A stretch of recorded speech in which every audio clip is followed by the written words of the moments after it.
अस्सलाम वालेकुम। आज जो हम लोग करने जा रहे हैं वो सिंथेटिक डिवीजन है, एक नई तरह की डिवीजन है।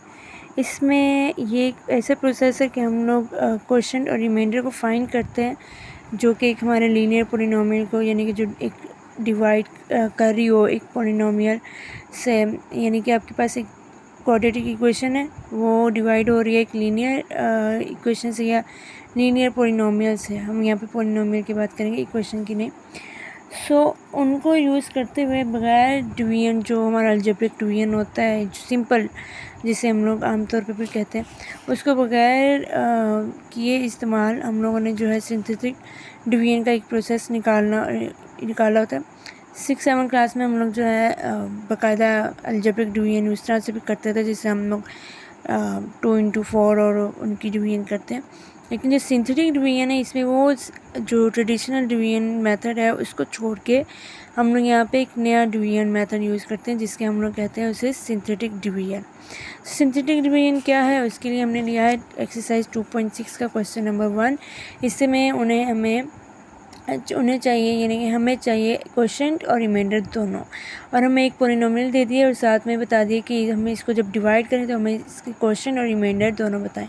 अब हम जानते हैं, अगर फ़िलहाल यानी कि सिंपल डिवीजन देखें तो यहाँ पे यानी कि जो अंदर चीज़ होती है ये होती है डिविडेंड, ठीक है, जिसको हम डिवाइड कर रहे होते हैं, और जिससे डिवाइड कर रहे होते हैं डेट इज़ डिवाइज़र, ठीक है। और जो इतने रकम पे डिवाइड हो रहा होता है, लाइक यहाँ पे 6 हो, यहाँ पे 2 हो, 2 3 से 6 होगा ना, ये क्वोशंट हो जाएगा, क्वोशंट। और जो हमारा रिमाइंडर बचता है, 0 बचता है, 2 बचता है, जो भी बचता है दैट इज़ यानी रिमाइंडर। जो बच गया रिमेन रह गया और रिमाइंडर हो गया। तो हमें डिविडेंड है हमारे पास ये वाला पोलिनोमियल, और डिवाइज़र है ये वाला। अब हमें क्वोशंट और रिमाइंडर चाहिए, ठीक है। हमने लेकिन ये वाली डिवीजन जो है प्रोसेस नहीं करना। तो इससे पहले कि हम लोग इसको उस तरीके से सॉल्व करें, पहले मैं इसको जो है सिंपल करूँगी। तो x+1 को हम लोग कह देते हैं कि ये 0 के अगर इक्वल है, तो अगर 1 दूसरी तरफ जाएगा तो मेरे पास x क्या हो जाएगा, -1 के। ये पहले मैंने निकाल लिया। अब अगला स्टेप हमारा जो मेन स्टेप आने लगा, ये आपने x² +7x -1 लिया, इनके कोफिशिएंट्स को ले लिया। अब x² के साथ कोफिशिएंट 1 है, 1 आ गया, +7 थोड़ा वक्फे के साथ देंगे, 7 आ गया, और -1 सिंपल -1 आ गया, ठीक है जी। अब हमने एक इस तरह की, आप कहने के बाहर लगा देनी है, और यहाँ पे अब हमने लगाना है जो x की वैल्यू है, ये -1, ठीक है जी। अब -1 हमने लगा दिया, तो और इसको जो फर्स्ट वन है इसको हमने डायरेक्ट कर दिया। ये स्टेप आप कर लेंगे और इसके बाद हमारा नेक्स्ट सीरीज़ चल जाएगी। अब हमने क्या करना है, जो हमारा ये आंसर आया है इसको हमने इसके साथ, यानी कि जो हमारा x की वैल्यू मल्टीप्लाई करना है और नेक्स्ट वैल्यू में लगा देना है। तो 1 -1 -1, ठीक है। तो अब नेक्स्ट स्टेप क्या होगा, हमने यहाँ पे जो है ऐड करना है, यानी कि अब यहाँ पे हमने जो वैल्यू लगा दी उसको हमने ऊपर वाली रकम के साथ ऐड कर देना है।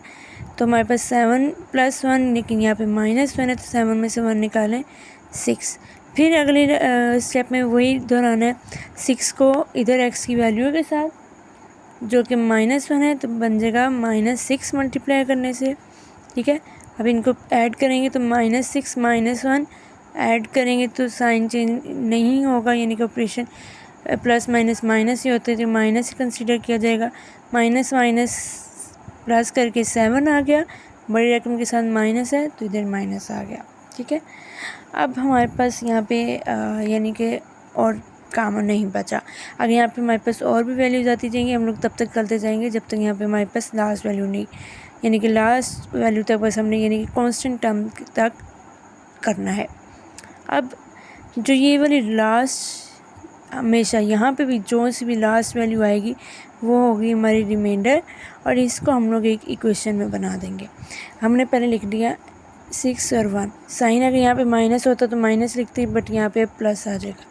अब हमने लास्ट रकम हमारी हमेशा पोलिनोमियल में कांस्टेंट होती है, इसको कांस्टेंट लगा दिया, और यहाँ पे x सिंपल होता है, यानी सिंपल x के ऊपर पावर 1, ये हमारे पास आ गया क्वेश्चन, रिमाइंडर क्या है जो मैंने पहले बताया, जो हमारे पास लास्ट रकम आएगी वो -7।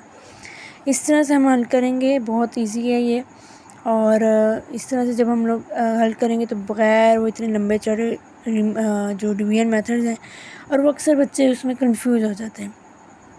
तो सिंथेटिक डिवीजन में हम लोगों ने जस्ट कोएफिशिएंट को लेना है, एक एक्स की वैल्यू को लेना है, और हमने इस तरह से प्रोसेस करना है, और हमारा जो है क्वेश्चन और रिमाइंडर दोनों आ जाएंगे।